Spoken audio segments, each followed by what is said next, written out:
I'm Camille, and this is the story of how my life took an unexpected turn.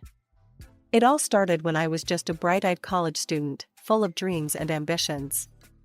I was studying to become a financial analyst, and that's where I met him, Mark. Mark was everything I thought I wanted in a partner.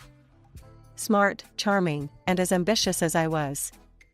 We hit it off immediately, spending hours talking about our future plans and how we'd conquer the world together. It wasn't long before we decided to get married, right there in college. And so, our journey began. Mark set his sights on becoming a university professor, while I aimed for a position in a large investment company. We were young, in love, and ready to take on the world. After graduation, things started falling into place. Mark landed a teaching position at the university, and I secured a job as a financial analyst at a reputable investment firm. We were ecstatic, feeling like we were on the right path to achieving our dreams. In those early days, Mark's career took off like a rocket. He quickly became one of the most popular young professors at the university. Students loved his engaging teaching style, and his colleagues respected his intellect. I couldn't have been prouder. Meanwhile, I was quietly making progress in my own career. I threw myself into my work, analyzing financial data, creating reports, and slowly but surely climbing the corporate ladder. It wasn't as flashy as Mark's rising star, but I was content. As time went on, Mark became more involved in the university's social life. He was often invited to give interviews, attend faculty events, and spend extra time with his students. This meant he was frequently home late, but I understood. After all, we had agreed that our careers would come first. "Sorry I'm late again, Camille," he'd say, rushing through the door at 9 p.m. The students had so many questions after the lecture, and then the dean wanted to chat. I'd smile and say, "Don't worry about it. I'm just glad you're making such an impact." One evening, as we sat down for a rare dinner together, Mark looked at me curiously. "How's your job going, by the way? Still crunching numbers?" I hesitated for a moment. I had recently been promoted to senior analyst, but I hadn't mentioned it to Mark. Somehow, it felt wrong to steal his thunder. "Oh, same old," I replied with a shrug. "How about you? Any exciting news?" And just like that, the conversation shifted back to his world, his achievements, his plans. I listened and nodded, playing the role of the supportive wife perfectly.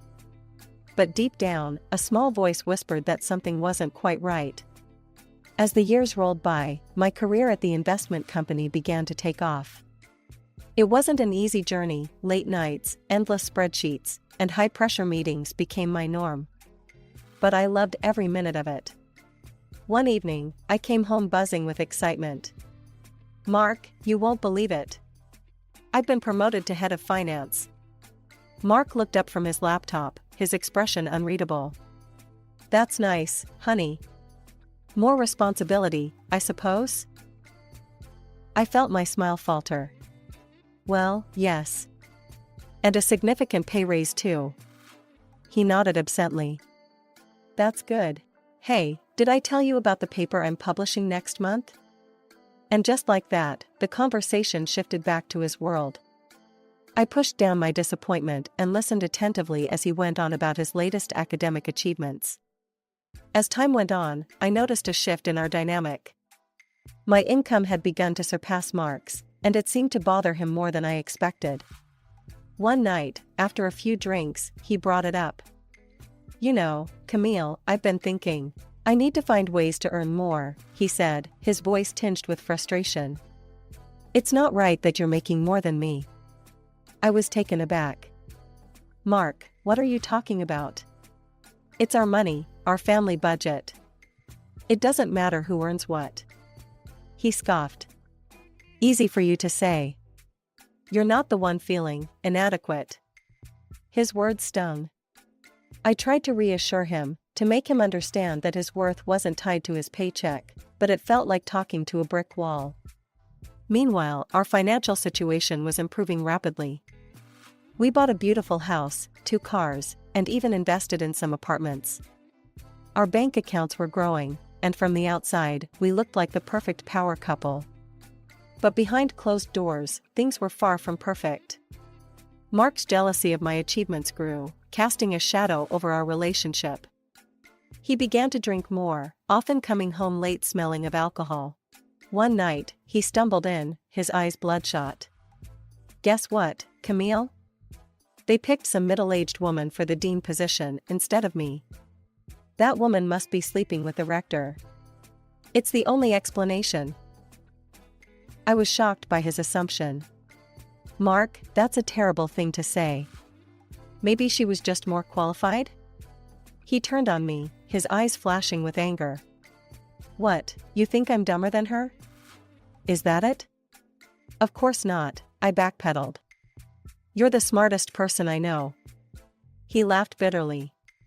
"Right. Well, I'm smart enough to know how women get ahead in this world." Through the bedroom. The implication hung heavy in the air. I felt my cheeks burn with anger and hurt.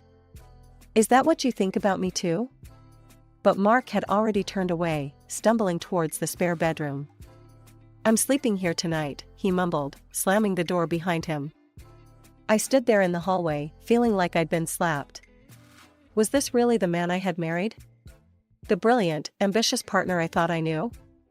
As weeks turned into months, Mark's behavior continued to worsen. His drinking became more frequent, and his bitterness about his career seemed to consume him. I tried everything I could think of to help him. "Mark, what about some personal development courses?" I asked one evening, watching him pour his third glass of whiskey. "They might give you new perspectives, help you advance your career." His eyes flashed with anger. "Why don't you mind your own damn business?" "I don't need your charity or your condescension." I recoiled, hurt by his harsh words. "I'm just trying to help, Mark. I hate seeing you like this." "Then stop looking," he spat, storming out of the room. Meanwhile, my own career continued to flourish. I was developing financial models for new projects, making projections about investment returns, and my voice was becoming increasingly influential in major company decisions. But every success felt tainted by the knowledge of how it would affect Mark. One night, I had to stay late for an important meeting. I texted Mark to let him know, but in the rush of finalizing presentations and crunching last-minute numbers, I forgot to check if he'd responded. When I finally got home, well past midnight, I found Mark waiting in the living room. The moment I walked in, I knew something was wrong. The air was thick with tension, and the smell of alcohol hit me like a wall. "Where the hell have you been?" he demanded, his words slightly slurred. "I'm so sorry, Mark. The meeting ran late, and then we had to revise some figures, and..." He cut me off with a bitter laugh. "Oh, I'm sure you were very busy. Staying late with your bosses, were you? All your promotions, your success, you're sleeping with them, aren't you?" The accusation hit me like a physical blow. "How dare you?" I whispered, tears springing to my eyes. "How can you think so little of me?" "How else do you explain it?" he shouted. "Women like you, you're all the same. Using your bodies to get ahead while hardworking men like me get left behind." I couldn't bear to hear any more. "We'll talk about this in the morning when you're sober," I said, trying to keep my voice steady. But Mark wasn't finished. He launched into a tirade, blaming me for everything: his stalled career, our childless state, his unfulfilled dreams. Every word was like a knife, cutting deep into the heart of our relationship.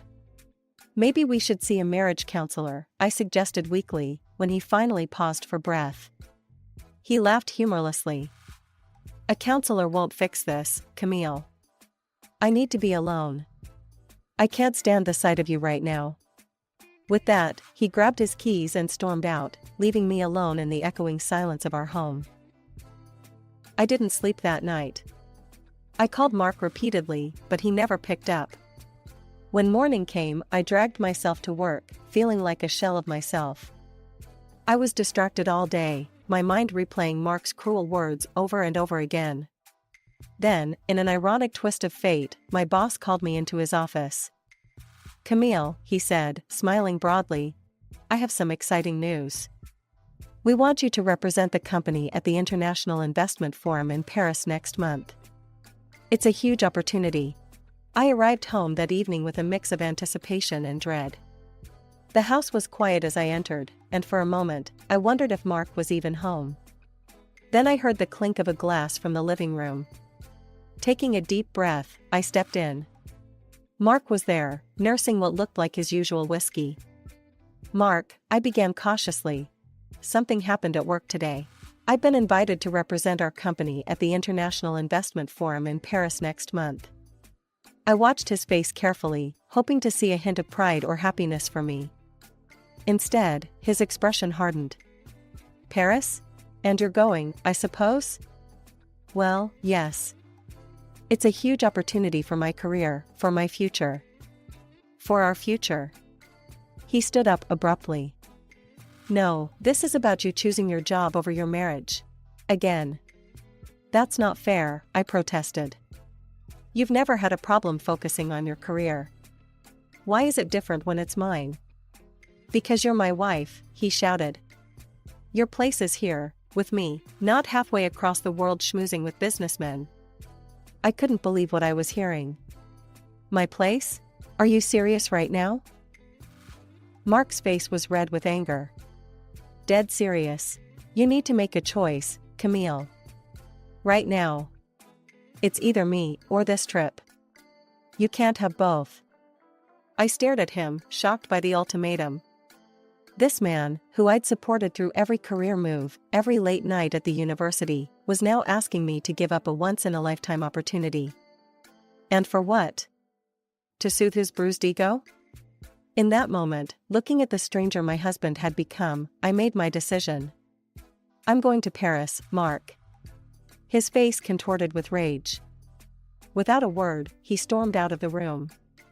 A few minutes later, he returned, slapping a stack of papers on the coffee table. "What's this?" I asked, though I already knew the answer. "Divorce papers," he spat. "Since your career is clearly more important to you than our marriage, let's just end this charade." I picked up the papers with trembling hands. Part of me wanted to tear them up, to beg him to reconsider. But a stronger part, a part that had been silenced for too long, knew this was the right thing to do. "Fine," I said, my voice steadier than I felt. "I'll take these with me to Paris. We can discuss it when I get back." With the divorce papers tucked safely in my briefcase and a heart heavy with conflicting emotions, I left for Paris the next morning. Mark didn't even bother to say goodbye. The International Investment Forum was everything I had hoped for and more. I found myself surrounded by brilliant minds from all over the world, discussing cutting-edge financial strategies and global economic trends. It was exhilarating. On the third day of the conference, I met Jacques, a charming French investor who took an interest in my work. "Your analysis of emerging markets is fascinating, Camille," he said over coffee. "Have you considered publishing your findings?" I laughed, somewhat embarrassed. "Oh, I don't know. I'm just doing my job." Jacques shook his head. Non, this is more than just a job. You have a gift, my dear. You shouldn't hide it." His words struck a chord in me. How long had I been downplaying my achievements, making myself smaller to fit into the role of the supportive wife? As the days passed, I found myself opening up, sharing ideas more freely, and even leading a few impromptu discussions. People listened to me, valued my opinions. It was intoxicating. As the forum drew to a close, I was approached by Sophia, the CEO of a prestigious international firm. "Camille," she said, her eyes twinkling with interest, "I've been watching your work this week. How would you feel about joining our team in London?" I was stunned. "London? I don't know what to say." Sophia smiled. "You don't have to decide right now. Take some time to think about it. But I believe you could do great things with us." As I packed my bags on the last night in Paris, my mind was reeling. The job offer in London, the divorce papers in my briefcase, the life I had left behind in the States, it all swirled in my head like a chaotic storm. I looked out the window at the twinkling lights of Paris. 2 weeks ago, I had arrived here feeling lost and conflicted. Now, I was leaving with a clearer sense of who I was and what I was capable of. As I boarded the plane back to the States, I clutched my briefcase close. Inside were not just the divorce papers, but notes from the conference, business cards from new connections, and the job offer from Sophia. It felt like I was carrying my past and my potential future, all in one hand. The flight attendant's voice crackled over the intercom. "Welcome aboard. We'll be departing for New York shortly."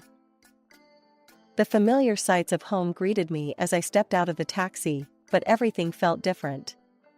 I was different. With a deep breath, I unlocked the front door, bracing myself for whatever awaited me inside. To my surprise, Mark was there, sitting in the living room as if nothing had changed. He looked up as I entered, his expression unreadable. "Welcome back," he said, his tone oddly casual. "How was Paris?" I hesitated, caught off guard by his apparent calm. "It was enlightening," I replied carefully. Mark nodded, then stood up and approached me. For a moment, I thought he might hug me, but he stopped short. "Listen, Camille, I've been thinking while you were gone. I think we got off on the wrong foot before you left." My heart raced. Was he about to apologize? To try and make amends? "I'm willing to forgive you," he continued, and my hope deflated instantly. "We can start over, put all this behind us. But there need to be some changes." I felt my jaw clench. "What kind of changes?" "For starters, you need to quit your job," he said, as if it was the most reasonable request in the world. "It's clear that it's causing problems in our marriage. If you stay home, focus on our relationship, everything will be better." I couldn't believe what I was hearing. "Quit my job? Mark, that's insane. My career is important to me. It's part of who I am." His face hardened. "More important than our marriage? Than me?" "That's not fair," I protested. "Why should I have to choose?" "Because I'm your husband," he shouted, his calm facade cracking. "I'm sick of coming second to your ambition. It's time you remembered your place and started acting like a proper wife." In that moment, something inside me snapped. All the frustration, the resentment, the pain of the past months came flooding out. "My place?" I spat back. "And where exactly is that, Mark? Beneath you? Sacrificing everything I've worked for just to stroke your ego?" His face contorted with rage. "You ungrateful little thing. After everything I've done for you." "Everything you've done for me?" I interrupted, my voice rising to match his. "What about everything I've done for you? I've supported you, cheered you on, put your needs before mine for years. And this is how you repay me? With ultimatums and insults?" Mark's eyes widened in shock. I had never spoken to him like this before. Always, I had been the peacemaker, the one to smooth things over. But not anymore. "You know what?" I said, reaching into my briefcase. "I think you're right about one thing. There do need to be changes." I pulled out the divorce papers and slapped them on the coffee table. "I've signed them. Now it's your turn." Mark stared at the papers, then back at me. "You can't be serious," he sputtered. "I've never been more serious in my life," I replied, my voice steady despite the turmoil inside me. "We're done, Mark. I won't let you bully me or belittle me anymore." His face turned an alarming shade of red. "You'll regret this," he hissed. "I'll make sure you lose everything. Your job, your reputation, everything." I stood my ground, even as fear coursed through me. "Go ahead and try. I'm not afraid of you anymore." With a roar of frustration, Mark swept the papers off the table and stormed out of the room. I heard the front door slam a moment later. As the silence settled around me, I sank onto the couch, my legs suddenly weak. I had done it.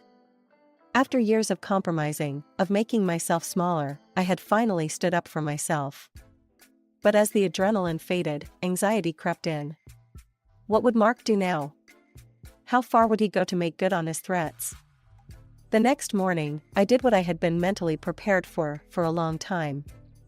The moment I stepped into Sarah's law office, I felt a strange mix of dread and relief.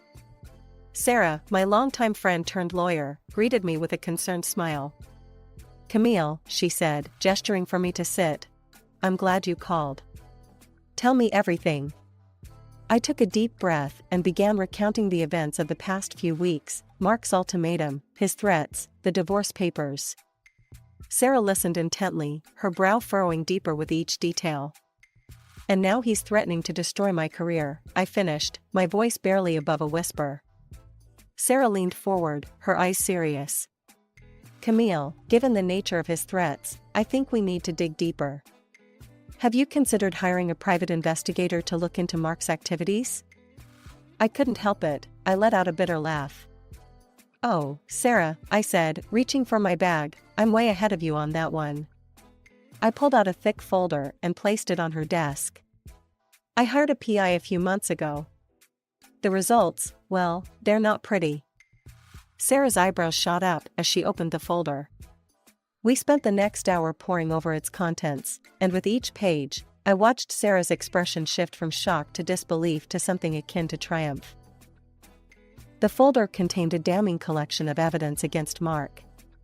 There were emails and recorded conversations revealing how he had manipulated and undermined his colleagues in his desperate bid to become dean. It was clear that his underhanded tactics had backfired spectacularly. The rector had gotten wind of his behavior and had deliberately chosen the woman Mark had so vehemently criticized for the position instead. But that wasn't the worst of it. As we delved deeper into the folder, we uncovered evidence of Mark's multiple affairs with his students. There were photos, videos, and even audio recordings that left no doubt about his infidelity. "The university knew," I explained, my voice hollow. "But they decided to cover it up to protect their reputation. Can you believe it?" Sarah looked up at me, a slow smile spreading across her face. "Camille, this changes everything. With this evidence, we're not just going to win the divorce case. We're going to make sure Mark never threatens you or your career again." As we began to strategize, I felt a weight lifting off my shoulders. I had been carrying the burden of this knowledge alone for so long, afraid to use it, afraid of the consequences. But now, with Sarah by my side and a clear plan forming, I finally felt like I was taking control of my life again. The 2 weeks leading up to the trial were some of the most stressful of my life. Mark ramped up his campaign of intimidation. My phone buzzed constantly with his threats and demands. "You'll be left with nothing, Camille," he snarled in one voicemail. "I'll make sure you're penniless and disgraced." Another day, his tone shifted to a disturbing plea. "Come back to me, baby. Be a good wife. Stay at home, and I'll forgive everything. Just do what I say." Each message made my skin crawl, but I forced myself to record and document every word. Sarah had advised me to keep a detailed log of his behavior, and I followed her instructions to the letter. Finally, the day of the trial arrived. As we entered the courtroom, I saw Mark for the first time in weeks. He looked confident, even smug, as he took his seat. His lawyer leaned over and whispered something in his ear, and they both chuckled. The proceedings began, and Mark's attorney painted a picture of me as a gold digger, someone who had used Mark for his status and now wanted to rob him blind. "Your Honor," he said, his voice dripping with false sincerity, "Mrs. Thompson is simply jealous of my client's successful career. This divorce is nothing more than an attempt to cash in on his hard work." I gritted my teeth, forcing myself to remain calm. Sarah squeezed my hand reassuringly. Then it was our turn. Sarah stood, her posture radiating confidence. "Your Honor, we have evidence that paints a very different picture of this marriage and Mr. Thompson's character." What followed was a systematic dismantling of Mark's facade. Sarah presented the emails showing his underhanded tactics at work, the audio recordings of his threats against me, and finally, the damning evidence of his affairs with students. I watched as the color drained from Mark's face.